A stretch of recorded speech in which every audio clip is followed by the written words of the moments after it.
now see that government matters. Go to Aba. I don't know when last you went to Aba. Now, Aba had one road, which, it's called different things at different points, from Ezeku Road to Port Harcourt Road to whatever, and then it exits the city. And many people who had property beyond CKC in Aba, going into Port Harcourt Road, Ezeku Road, by the time Ojikalo had finished his term as governor, had no value in the property anymore. People built duplexes and they could not sell them for 10 million naira. 8 million naira. They could not get buyers. The current governor has been in office for barely 2 years.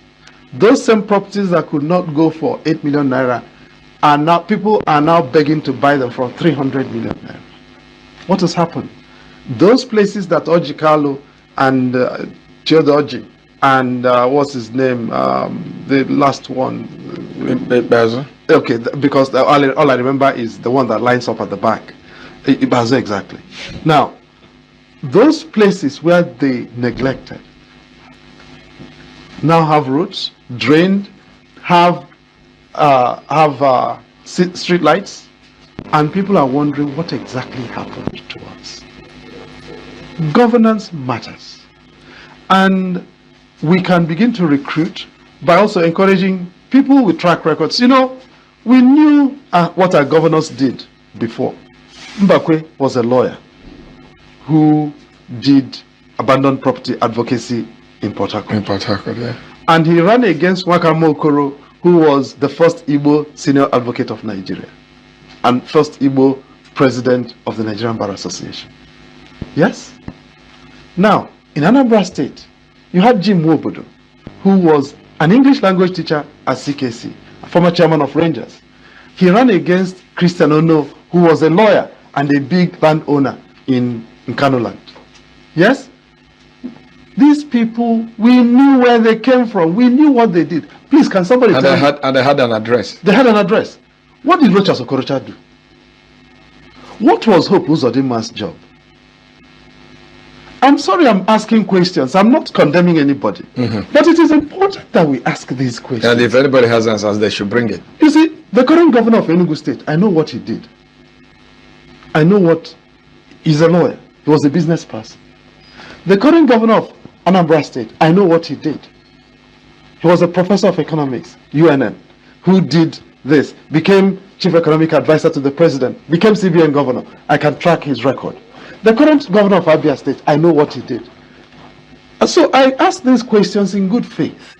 When you have people who have no track record becoming your leaders, you have a problem. How do we get the right people? If we miss their track records, then we should correct our records and be properly informed. Because the agitation for good representation has been on. But it takes us to where we started this conversation. The electoral process. What happens after an election and results have been declared? What the judiciary does with its constitutional responsibility. Correct. So how do we go about getting the right people? Obviously, we've got to pursue the right people to make themselves available, because leadership is a voluntary process. The cost of entry into leadership positions through elections in Nigeria has vastly increased from what it was in 1999.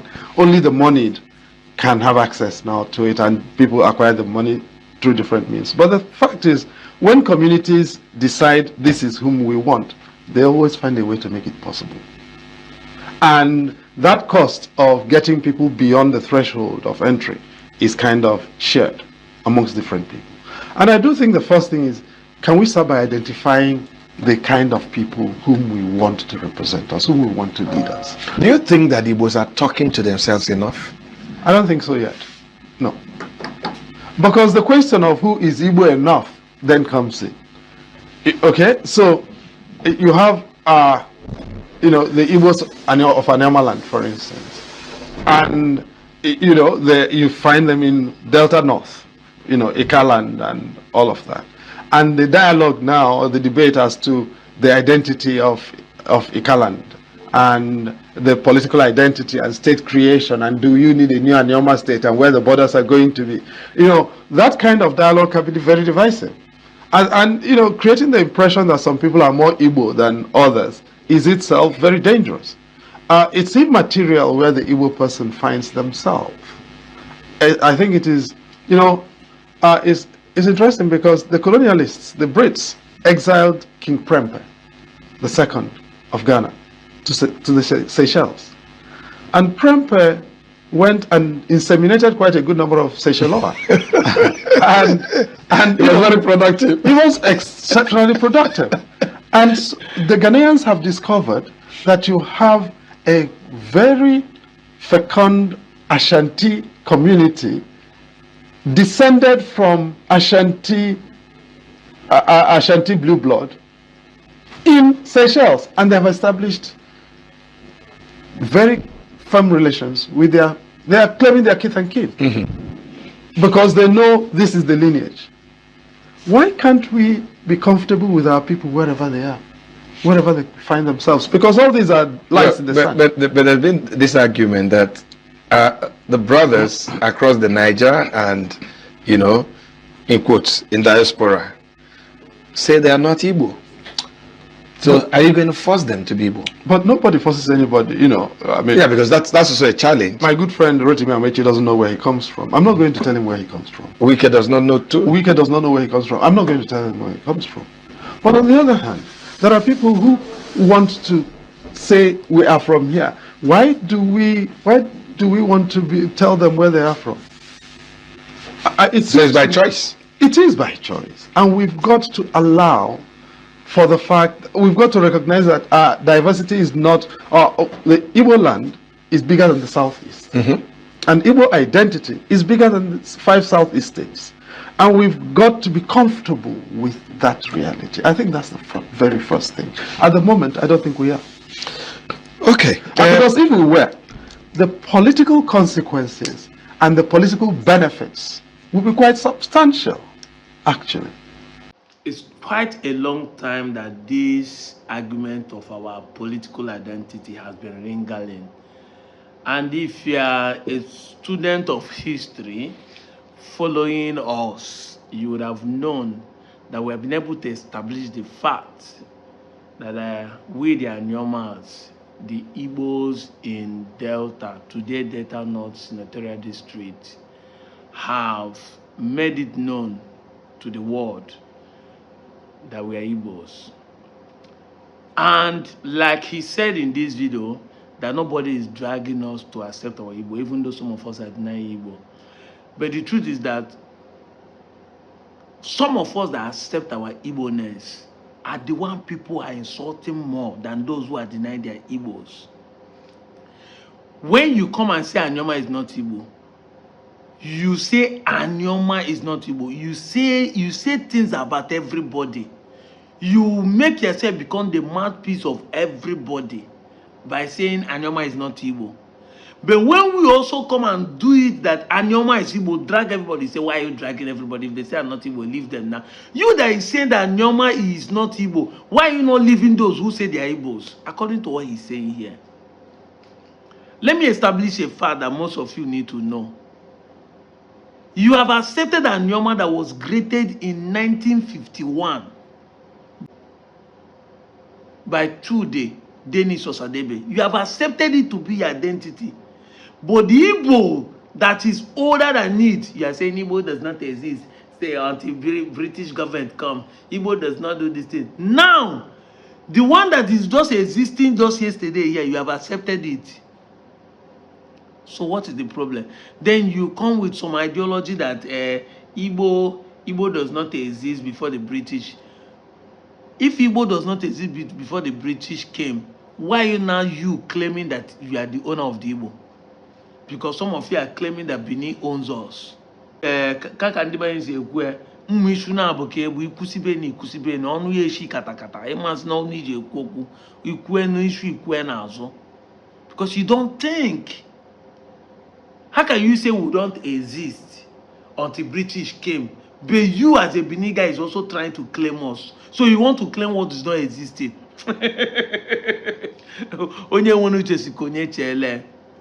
What am I trying to say is this, that we know who we are And even you that is from Anioma deny your Igbo origin, others know who you are. And nobody is forcing you. We cannot force you. I've defined this English word. Force means that we are using violence. You putting you under duress for you to accept your Igbo-ness. We are not. If you think that what we are saying online is dragging you, is because your conscience is pricking you. That is why you call it for, because your conscience is dragging you. What we are saying become an energy that is forcing you to accept your Igbo-ness, because we have been able to present fact and evidence to convince you who you are. And that is the truth. And that is one of the reasons why we are hosting this conference tomorrow. The conference is starting tomorrow, 29th to 30th. Come to hear more. But if you think that you are not, come and convince us why you are not. Why we should stop dragging them. Why we should stop saying what we are saying. Because I know that people like you cannot host a conference to say that we are not Igbo. You can't sponsor it. You don't have the energy. But we are giving you a platform to come and say it, or come and ask questions that we cannot answer. Not to be online and be insulting people, father and mother, and be claiming what you don't know. This is an opportunity for you to come and explain yourself. But if not, forever remain silent. Because I've established this fact that the rich among us accept who they are. From Jimovi to Ahedu to Okowa, all of them accept to be Igbo. The rich, Abinandude Lumelu, Ned Nwoko, is it Dumebi Kachuku, all of them in anyone accept who they are. The rich accept their Igbo-ness. Why the poor with 2 MB will be shouting away low. So it's hard time we accept this identity that we are.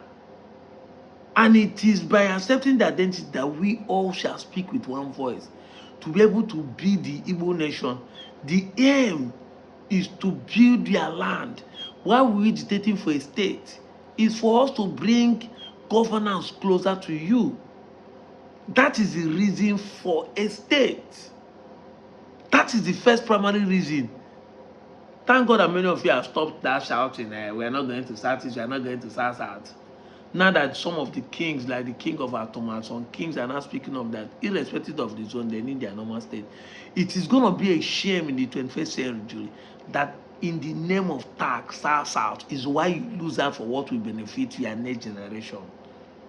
How myopic can you be if a tag name Southeast is the reason why you lose out from what will benefit millions of people? Like Burundi believe in the one Uche. People who are selfish to the core of jeopardizing the future of their generations. Again, there's a topic that the man pointed out in this video, talking about how do we choose the leaders of Igbo. It concerns us their number too. Like I've said it time without number, the most important thing is not presidency. Nigerians will have to understand that the day we leave presidency for whoever it is and talk about our senators and House of Rep. Because if the presidency wants to make a law, it will pass through the Senate and House of Rep. If the House of Rep do the right thing, the president will do the right thing. He wants to approve billions of naira to loan, and the senator said no, he cannot loan that money. Yes, we know there's an executive order, but it's not that simple in democracy. We need to involve in politics. Choose the right candidate. The people has the willpower. If you listen to him, where he said that the people, if a community decide to have a good leader, they will. We have the willpower as a people. I've said it time without number. The best way is for you to involve in politics. Politics is bigger than all this spiritual power that they look for. And you can choose the right person because it's your brother. If we decide that we need a counselor and this person will want to be a counselor, yeah, we can make it happen. Because both the opponent, if there are two people fighting for counselor in Onchubo now, two of them Onchubo people they be. So we know two of them who can choose who is better. And if two of them are not the best candidate, who can choose another person and say, no, we no go support two of them. When they started campaign, we start saying these two people cannot rule us. Youth can come out and say, it doesn't matter whether you're in this political party, it doesn't matter. We no go support any of now. From the campaign period, then the political party will say, it be like say we need to choose another candidate who have the willpower. And I'm using as an example to tell you that both councillor, local government, house of rep, state house of assembly, senators, that is where the problem lies. Then to the governor of the state. If we can get it right, we can build our place. Those people are the ones to make law for security, for economic development, for infrastructure development, for health. That is how it is done. If you start feeling nonchalant and start praying, since you have been praying, you have not gotten the result. It's not hard time you know that these things are not the way it is.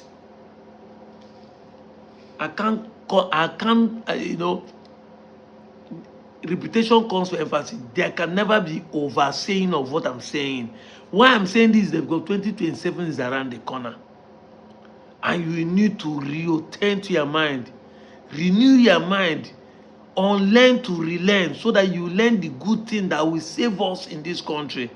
We need to move further. Stop looking at who will run presidents, whether Peter Obi or whether it's Tinubu. No. Look at who will be your governor. I'll give an example. If Abia State governor did not win, we will not know that Abia will do well. If we have a good governor in Delta State, it's not a rocket scientist. That assuming Anyoma is not coming, that's what I'm saying. But if Anyoma comes, we should transfer the energy to build our Anyoma. All this guy is not Igbo. Anyoma is not Igbo. It's not what you're supposed to be talking about. Because whether you deny from here reach tomorrow, only Igbo cable. Cure ED. You should by now have overcome that identity crisis and start looking at the political way that it will build, you will benefit more. Thank you. I'm out of here, Joe. Mwah.